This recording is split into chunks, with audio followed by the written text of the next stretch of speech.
C'est ma place, votre émission emploi sur Vivre FM. Avec Philippe Duport.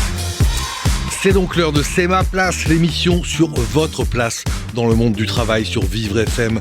Dans C'est ma place, on donne la parole aux entreprises qui viennent nous expliquer ce qu'elles font pour mieux recruter, employer, former, maintenir en emploi les personnes en situation de handicap. C'est ma place, votre émission emploi sur Vivre FM. Avec Philippe Duport. Et aujourd'hui, c'est un peu particulier parce que je reçois non pas une, mais une centaine d'entreprises qui emploient pas moins de 250 000 personnes en situation de handicap, puisque mon invité est Frédéric Cloteau, délégué général de Manifeste Inclusion. Bonjour. Bonjour Philippe. Avant de parler du Manifeste Inclusion, un mot sur vous, Frédéric, parce que nos auditeurs les plus fidèles et les plus anciens vous connaissent bien. Vous avez dirigé Vivre FM, vous y avez animé des émissions. Et d'ailleurs, vous continuez à en animer des émissions. Vous n'avez pas lâché le micro? Non, je suis resté bénévole sur une émission littéraire, mais j'animais aussi, je crois que c'était la seule émission sur l'emploi d'ailleurs. Tout à fait. À ce moment-là. Mais ouais, j'ai fait ça pendant 10 ans et je suis ravi de revenir ici, toujours. Alors, parlez-nous du Manifeste Inclusion, rappelez-nous les grands chiffres et surtout expliquez-nous ce que ces entreprises font ensemble. Je vais déjà commencer par vous rappeler des chiffres qui viennent d'être publiés par France Travail, qui montrent que les perspectives ou les prévisions d'emploi, d'embauche des entreprises françaises pour 2026 sont en baisse de 6,5%. Oui, c'est très mauvais. 158 000 personnes en moins qui vont être embauchées cette année. C'était déjà le cas en 2025. Et de mémoire, c'est le plus bas niveau depuis 2018. Alors, je vous laisse imaginer l'impact que ça a sur la compétition qui va être générée par ça. C'est-à-dire que tout le monde va vouloir se battre pour avoir les postes. Mmh. Il y en a moins, donc on se bat plus. Et forcément, dans l'histoire, les personnes en situation de handicap, elles vont, à mon avis, encore plus trinquer. Je ne suis pas devin et j'espère ne pas l'être dans ce cas-là, mais il y a des chances pour qu'elles ne s'en sortent pas vraiment bien, d'où la raison d'être du Manifeste Inclusion, comme vous l'avez dit, une centaine d'entreprises, mais surtout des PDG d'entreprises. Quand ça a été créé en 2019 par Sophie Cluzel, l'ancienne secrétaire d'État aux personnes handicapées, l'idée c'était de se dire si en haut ça bouge et ça y croit, ça ira plus vite ensuite pour déployer des choses très très concrètes. Ce qui donne aujourd'hui un résultat qui est toujours pas satisfaisant, 250 000 salariés en situation de handicap dans des organisations comme, si on regroupe tous, LVMH, L'Oréal, Engie et ainsi de suite, qui sont de bons élèves ou qui essayent de l'être. On va en parler. Et l'idée du manifeste, en fait, c'est justement que on mélange les bons et les mauvais élèves parfois, ça peut arriver. Et on trouve les bonnes pratiques, les bonnes combines, les bonnes manières de faire. On les partage pour essayer d'améliorer la situation. Alors, ces bonnes combines, ces bonnes pratiques, vous êtes le témoin pour les observer. Qu'est-ce qui se passe vraiment dans les entreprises ? Qu'est-ce qui vous a frappé ? Est-ce que vous avez des exemples qui vous viennent en tête de bonnes pratiques ? Il y en a beaucoup. Après, il y en a beaucoup sur beaucoup de thèmes différents. Faut imaginer quand même que quand on dirige un groupe, le plus grand groupe du Manifeste, c'est 155 000 salariés. On n'a pas forcément le handicap en tête tous les matins. Et donc, quand arrive le sujet sur la table, et on va affronter un certain nombre de situations très pratico-pratiques, qui sont, est-ce qu'il faut bouger les meubles sur un plateau ? Est-ce qu'il faut casser le bâti pour faire entrer quelqu'un en fauteuil ? Donc on a un ensemble de bonnes pratiques qui en général viennent du bon sens, en général. Ça, c'est la base. Le bon sens de ces entreprises, c'est d'abord de se dire que tout poste est ouvert à toute personne en situation de handicap. Ça commence par ça. Donc ça commence par le site internet, par exemple, mais aussi, ça, qui doit être 100% inclusif et accessible. C'est pas une bonne pratique pour vous, Philippe, mais c'était pas un acquis. Ouais. Il y a encore quelques années, et même maintenant pour certaines entreprises, il y en a qui se disent ah bah non, vu les métiers qu'on fait, c'est pas possible. Or, au sein du Manifeste, il y a une entreprise qui s'appelle Steph, que vous connaissez, qui fait de la logistique. Que je vais recevoir d'ailleurs, oui. Ah bah voilà, les grands esprits se rencontrent, et qui est à plus de 7 ou 8% de taux d'emploi de personnes en situation de handicap dans des métiers de la logistique. On se dit c'est pas possible. Eh ben si, c'est possible. Elior, pareil, il y a beaucoup en fait de très bons élèves. L'Oréal aussi en fait partie, et pas uniquement à des petits postes, entre guillemets. La vraie bonne pratique aussi, c'est vraiment d'ouvrir tous les postes et de se dire comment on fait pour mettre un ingénieur Bac+7 dans un environnement de travail chez LVMH, par exemple, et faire en sorte que la greffe prenne. Et ça, la bonne pratique, elle est au milieu de l'accompagnement. Donc, en fait, le premier échange qui est fait, c'est déjà de démultiplier les points de contact avec le handicap potentiel. J'ai un exemple en tête qui s'appelle Primark, qui a créé des buddies.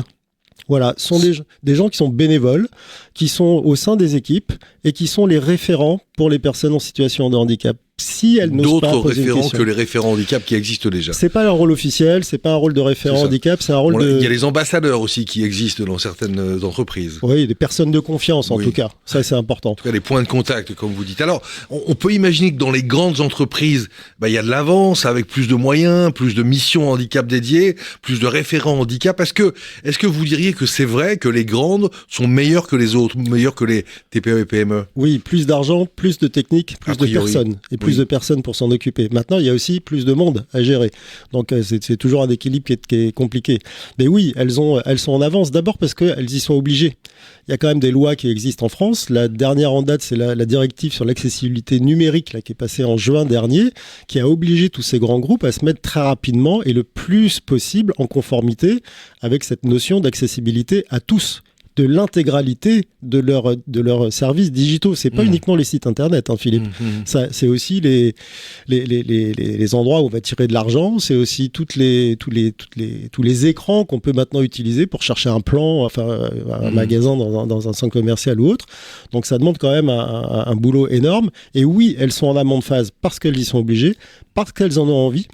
Parce qu'elles ont compris qu'une personne handicapée, c'était un client comme un autre. Il a une carte bleue, il peut payer, il a de l'argent, même s'il n'a pas beaucoup d'argent, il peut acheter des choses du quotidien.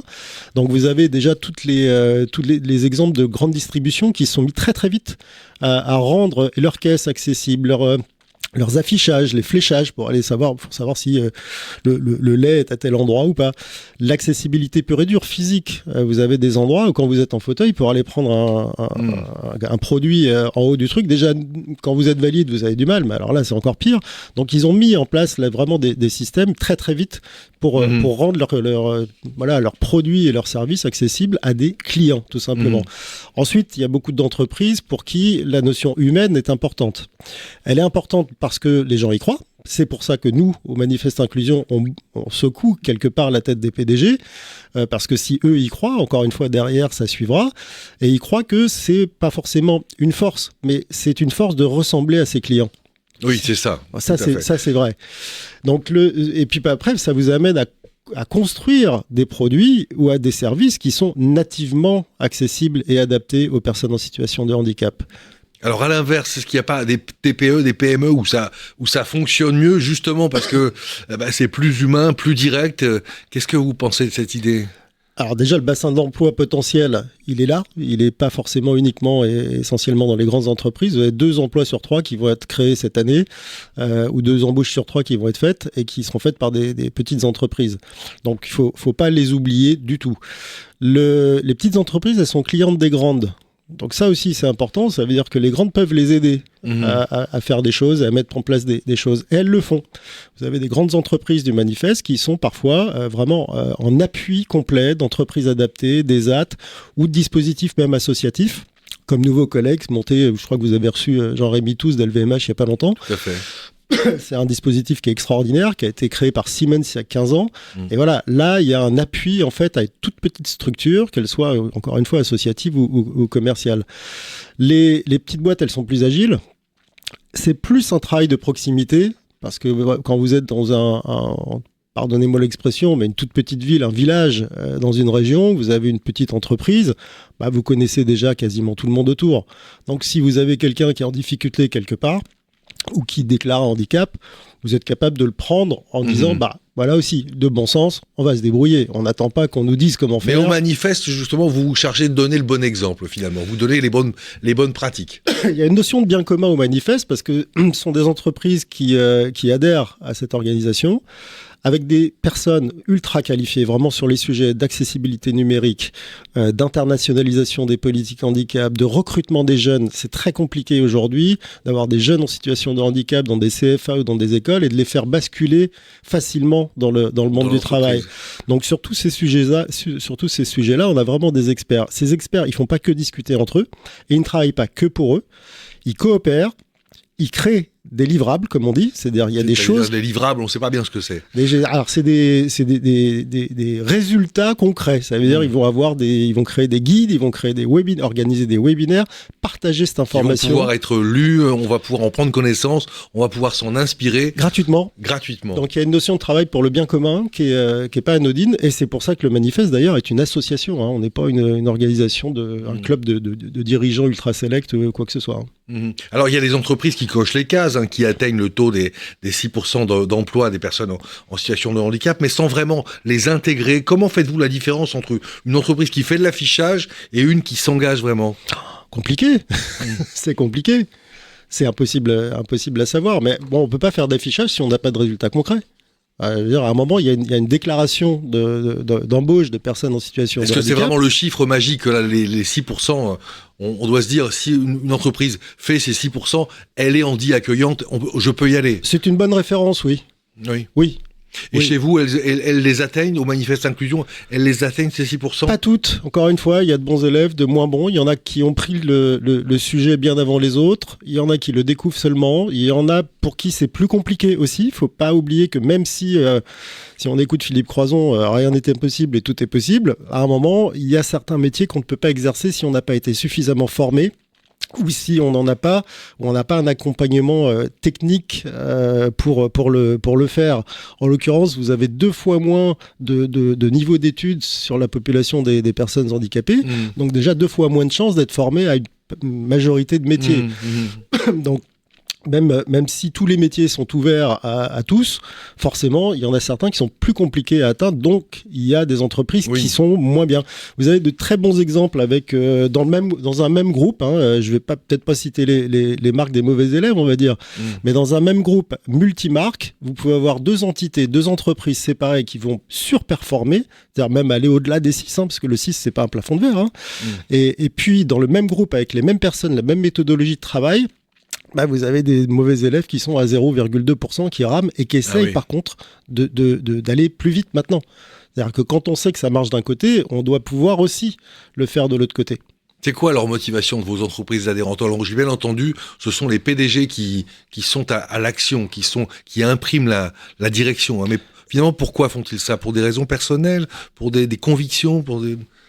Parce que ça leur rapporte quelque chose? Alors, surtout ceux que je côtoie, il y a, à mon avis, mais je les connais pas tous personnellement, bien évidemment, il n'y a pas de raison personnelle ou d'entourage. Pour certains, oui, mais c'est vraiment pas du tout la majorité. Encore une fois, la motivation, c'est d'être en conformité avec la loi qui leur impose des choses depuis plus de 20 ans maintenant. Mais 20 ans, oui. 21 ans, et qui leur coûte de l'argent. Voilà, si vous n'atteignez pas ces 6%, il faut payer. Vous payez des contributions à GFIP. Je vous laisse imaginer ce que c'est qu'une contribution à GFIP pour un groupe comme Engie, par exemple. Là, on parle et ça, c'est un puissant moteur, ne pas payer la taxe. Alors, c'est un puissant moteur, évidemment. Encore une fois, c'est aussi un puissant moteur commercial, parce qu'aujourd'hui, elles font attention à 2 choses. Elles, à cocher correctement et sincèrement la case handicap quand elles répondent à des appels d'offres. Et elles demandent la même chose à leurs fournisseurs. Et encore une fois, c'est un cercle vertueux. Si les uns bougent, les autres pourront plus facilement bouger. Donc il y a des intentions. On est dans un milieu économique. Ce ne sont pas des enfants de cœur, ce sont des entreprises. En ce moment, elles souffrent. Je ne vais pas dire qu'elles sont à l'agonie. Mais on voit ce qui se passe avec la guerre. D'ailleurs, les chiffres que j'ai donnés de France Travail, c'était avant la guerre. Je voulais vous... Ça sera la dernière question. Le taux de chômage des personnes en situation de handicap avait passé de 17,6% en 2017 à 12% aujourd'hui, mais ça stagne depuis 2 ans, et c'est toujours le double du taux général. Donc, est-ce qu'on a atteint, Frédéric Cloton, un plafond là? Non, pas du tout. On a atteint en fait un système où maintenant on parle plus volontiers de handicap et d'emploi. depuis quelques années et qu'il y a de plus en plus de personnes qui se déclarent. Donc en Oui. fait, mécaniquement, vous avez un effet de stagnation, voire pourquoi pas d'augmentation. Ça pourrait arriver. Je ne sais pas si ça va pas arriver d'ailleurs cette année, de taux de chômage pour les Plus en personnes plus de handicapées. RQTH, comme on dit. De plus en plus de reconnaissance de la qualité de travailleur handicapé. Voilà, c'est ça. Pour bien parler français. Merci Frédéric Loto, délégué général du Manifeste Inclusion.